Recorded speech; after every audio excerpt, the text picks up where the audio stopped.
What's up guys, you're watching Sid Gaming and today we are going to talk about the PlayStation 5, how to fix PlayStation network.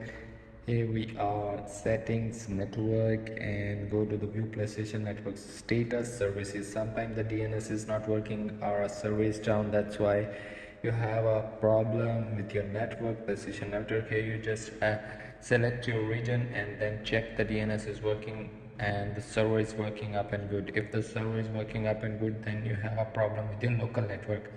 If the server is not working, then just wait and Sony will fix this up automatically. Here you just test the internet connection for the local problem and then you just forget the old one and connect with the new one again. It's meant to again forget it and again it, and Wi-Fi frequency you set it automatically, it's a good. And advanced settings, go to the advanced setting. Here you can set the DNS setting also.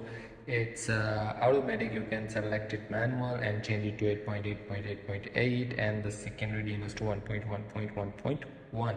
And there is a proxy server, leave, and here's the MTU settings, automatic, it's a good.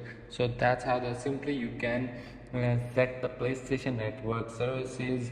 If the server is down, then you wait. If you have a problem with the local network, then you just set with the local network, and that's how you can do it.